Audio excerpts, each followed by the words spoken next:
Hello, it's Wednesday, January 4th, 2017, and as of this recording, I'm still depressed, but I'm not dead.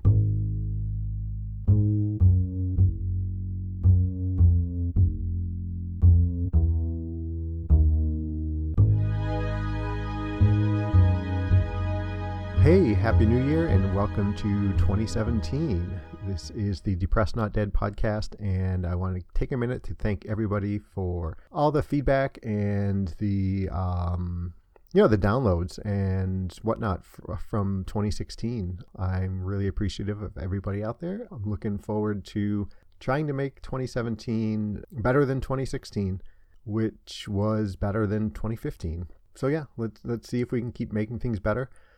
Anyway, Happy New Year.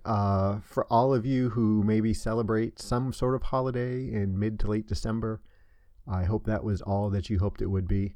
I know mine was pretty decent. I'm going to touch on that a little bit. Boy, I'm really out of practice here. I want to remind everybody that I can be reached all over the internets. jamoalki@gmail.com, www.jamoalki.info, Facebook.com/jamoalki, Twitter @jamoalki. What else? Oh yeah, I have the text message line there, 248-648-1419.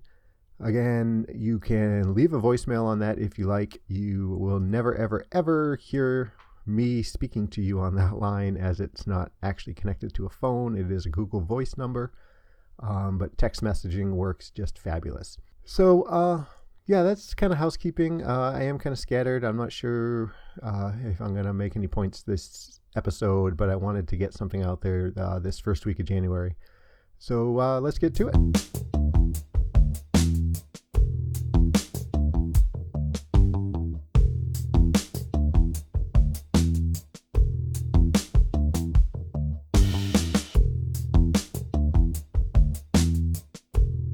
Yep. Like I said, just some random thoughts, ideas, maybe trying to get back into some sort of groove here. I'd like to have an episode every week for the year 2017. So it's the first week. Let's get going. I didn't get too many episodes out in December, fewer than I did in November, which I think was fewer than I did in October. So I've been kind of lax in getting these episodes out there. So I want to try to make this a little bit better. I kind of predicted it. I didn't predict it. I was concerned that at the end of the month of November, the end of the NaNoWriMo kind of contest event, that I might find myself kind of lost and not sure where to go, what to do with the time that had been dedicated to that. I'll say that, some of that has come true. There's other things as well. The holidays always mess up your groove, your kind of routines, things like that.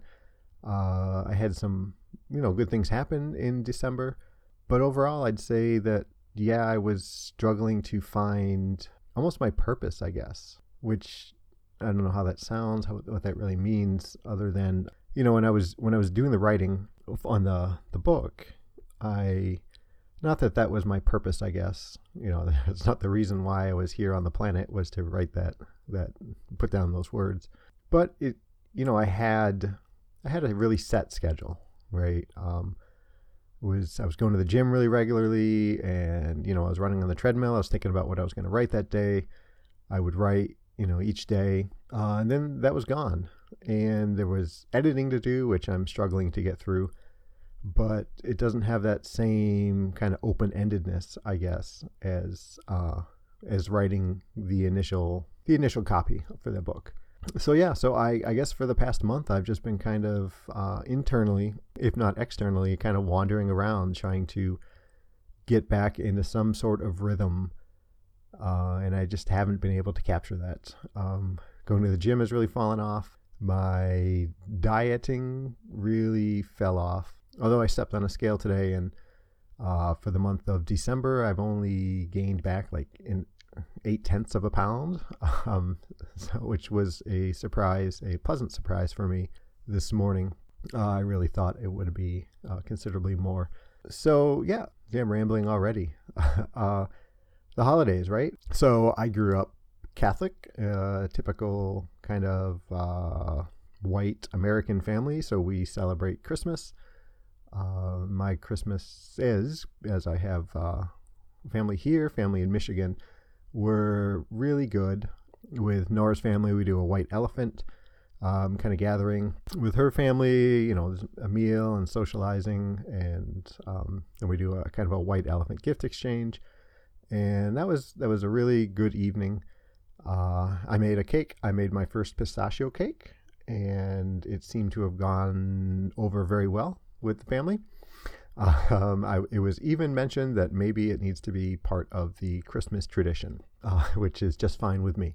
And then, so that was Christmas Eve, we do that. And then Christmas Day, Nora and I packed up the kids, and we drove 10 hours to Michigan, to my folks' house. And fantastically, the kids were wonderful with this trip. It took us just over 10 and a half hours to do what Google Maps said would be a 9-hour and 50-minute drive. So that was great. We got there. It wasn't too late. We were able to kind of relax and settle in. And then the next day after Christmas, my girls came down to my folks, and we had a gift exchange and a very nice ham meal that my mom made. And my two little ones, they spent 2 nights there with me and Nora and the kids at my folks. So yeah, blah, blah, blah. What it comes down to is I got to spend a lot of time with my girls, which is always wonderful. And I really felt comfortable with Nora's family this year for our Christmas celebration here. So yeah, so that was all really good. I've since that Christmas visit to Michigan, we came back New Year's Eve day. We drove back, same thing, about 10 and a half hours. Kids were wonderful. Nora and I swapped off driving. But I've had that typical kind of backlash, letdown of having seen my girls so much and being reminded, in person, in full stereo surround sounds, 3D viewing, how just wonderful my girls are. And then leaving again and driving 10 hours away from them, and realizing when I go to sleep tonight, I'm not going to see them tomorrow. And we text message and blah and blah, but it's not the same. It's really not the same as being able to reach out and hold their hand, or it's just a different thing, right? If you talk on the phone, you can hear someone happy, right? You can hear someone smile. That's something you say about different people, and you can even hear them laugh, but it's hollow almost to an extent. Whereas when you're with someone and you see them, you see the laugh as well as hear it and experience it. And you see expression in their eyes and their voice and their mannerisms when they're talking to you. And it's just different. And, I don't do much talking on the phone. I'm not good speaking on the phone. It's part of one of the, what I would say, stereotypical kind of things. I think I mentioned this before, which first got me thinking about being somewhere on the autism spectrum is, and it doesn't necessarily mean it, I guess, but, there's, you take the quizzes online and people, talk to doctors and stuff. And one of the big ones is not knowing when it's your turn to speak on the phone. And that is huge for me. And in general, I just am not, I don't know how to talk on the phone. I don't know, I get even less emotional input from it than I do, in person with someone. And I generally don't get a lot of emotional input face to face with someone, which is why part of the reason I think it's so valuable to me when I am in person seeing my girls. So that was my holidays with the girls. Nora and I were asleep New Year's Eve probably I was by 10:30.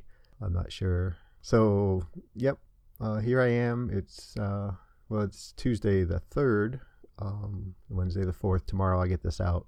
So I don't know. I guess I don't know where I am with with me, I guess, right? I found myself, as when I was exercising more and losing weight, and I had all this, extra energy, and I think I even said on here that I was doing somewhat better. Not all better, not hugely better, but better. And now here I am, and I'm not, just a couple of weeks after that, I think, and I'm not really sure. I had spent a little time kind of looking at part-time jobs. I think I mentioned this also, and I had a couple, replies back from different places that I would apply.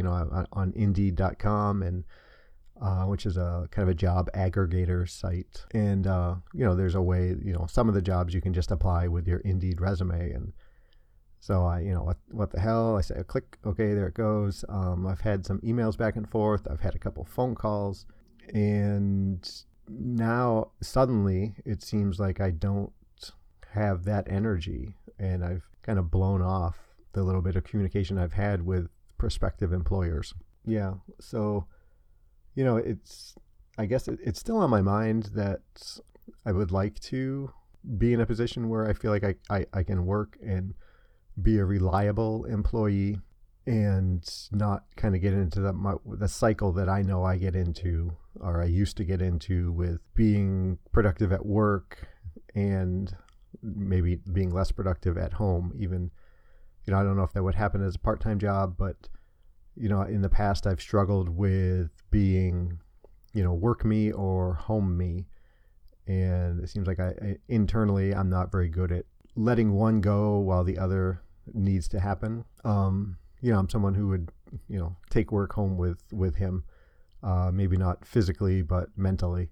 Or if there's something going on at home, I'm not very good at kind of switching off that and getting into work mode. And that part's on me. But I am concerned about emotionally what a situation like that might do for me or to me. And also, like I said, I want to be fair to employers, that I want to be a reliable employee. I want to, I don't want to take a job and a month later realize that, oh, hey, I can't handle this. And, all the kind of training that they've put me through to be a valuable employee for them is kind of out the door. So yeah, there's that. I'm trying to get back into going to the gym. I was supposed to go today, and I pretty well laid in bed all morning. I was kind of got it in my head that I was getting ready to go. Something else came up, and I have to talk with the kids when they get home from school. And if it works out, there'll be time to go before another event later on this evening. Or it may just be a easy excuse to take a nap and say, oh, well, I'll just wait until that event comes up later on today. I don't know. So, I guess this would be the episode where I talk about my resolutions for 2017.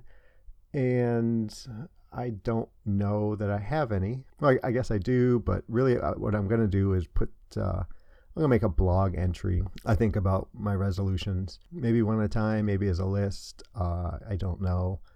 One thing I've realized, I don't know if I mentioned last show, I've been kind of pimping out the show a little bit, right? I have these flyers, tear off flyers that I've put up around different coffee shops and whatnot. And, I have the web address to the blog, and I realized that my blog isn't, I complain about my blog all the time. The web page is kind of weak, but I think I need to make that more used and more kind of viewer friendly if I'm going to be putting information up saying, hey, go here. So I do want to try to get on that. Maybe that can be my replacement somewhat for the writing. Maybe, I don't know. Maybe I can set something up, periodic kind of blog postings. We'll see. So anyway, what I did want to talk to you guys a little bit, or bring up. There's a podcast, a relatively new podcast out there, that one of Nora's aunts, aunt, not ants, she's not an insect, kind of led me onto, and I've listened to all 4 episodes so far. And it's called The Hilarious World of Depression. I know what you're thinking. What the heck is that about? Well, it's hosted by John Moe. He's a public radio host. So he got the idea to sit down, have conversations with folks in kind of the comedy world, the comedy scene, who have, battled and have had depression, either going on currently or in the past or whatnot, and just kind of talk to them and see how they've dealt with their mental illnesses. He started out, his first episode was with Peter Sagal of Wait, Don't Tell Me fame. Said a couple others. He just did one with Dick Cavett, which I think was my favorite of the 4 episodes I've listened to. And so there was a line in there where Mr. Cavett, Dick, we'll call him, as most people do, I suppose. He described he gave a description of depression as a way of explaining what it's like. And I'm gonna kind of paraphrase here, and I'm gonna mix a little bit of him and a little bit of me. So if you, I'll put the link on the website with this show so you can go find the podcast yourself. Just promise me you're not going to dump me for them. But anyway, so when you hear Dick talk about it, know up front that I'm going to mangle it, and there's going to be some of me, some of him. But he said, imagine that there's a cure, a potion or a pill, a magic wand, whatever, sitting on a table, and it's, over, 7-8 feet from you. And so a cure for your depression and all that comes with it. So everything, the emotional feelings, the physical feelings, the guilt, the regret, the tiredness, the despair, all of that. And here's a cure, instant, right? You take the pill, bang, you're done. Drink the potion, bang, you're cured. Magic wand, whatever you want, pixie dust. And so it's right there, right across the room, nearly reaching distance. But when, your depression has a hold on you, you kind of act, you feel, you would say to yourself, oh, it's right over there. That's kind of too much of a bother for me to get that way over there. And, he said this much, much more eloquently than I just did. And it was something, a way of speaking about depression that I hadn't put together for myself. And it really kind of rung true. And, it really speaks to how, at least in my situation, a depressed mind kind of functions and thinks, and how depression is kind of an agent inside you trying to defeat everything about you, and how it can affect so profoundly that here I'm having just an awful day or week, or a stretch where I'm really having, like I've had many times, a major depressive episode, which can go on for months, sometimes a couple days, I guess not often that, but maybe a week. But think of that. You feel all of this terribleness, and there's an instantaneous cure right over there. And the thing that you want to cure has convinced you that that's too much work to go get that cure. And I mean, that's insidious, right? I mean, that's wow. And it just rang so true to me. And I guess I just wanted to share that with you guys. And basically just kind of share the podcast with you guys. So that's The Hilarious World of Depression, hosted by John Moe.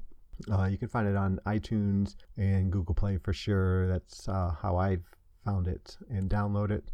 Again, I'll have links in the show notes for that. But yeah, Mr. Dick Cavett really kind of hit the nail on the head with that one, and very thought-provoking for me. So yeah, I mean, I've babbled on and on and on enough about this, this episode.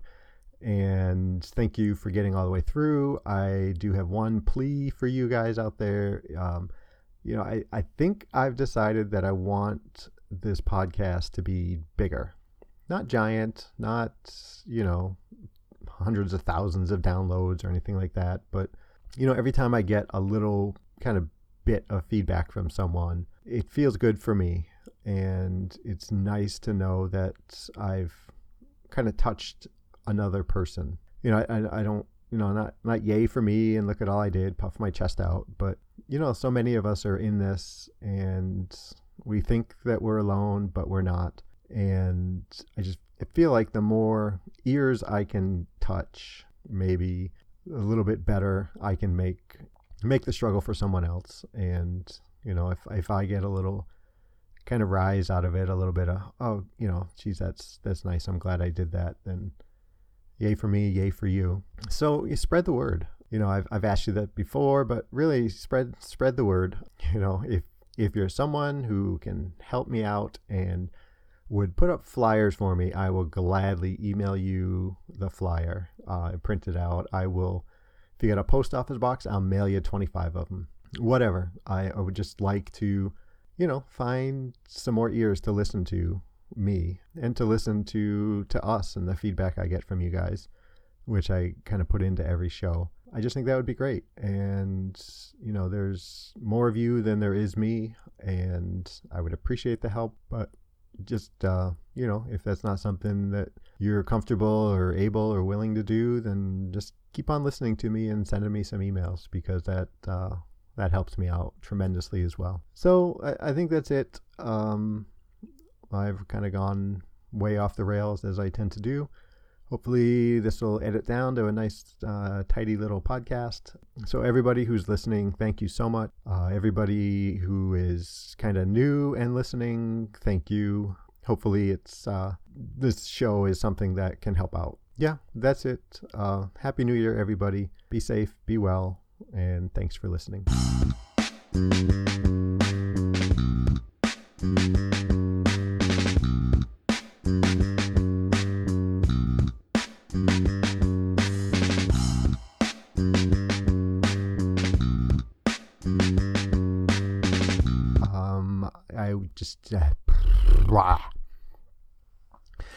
Ooh, there's going to be some editing here.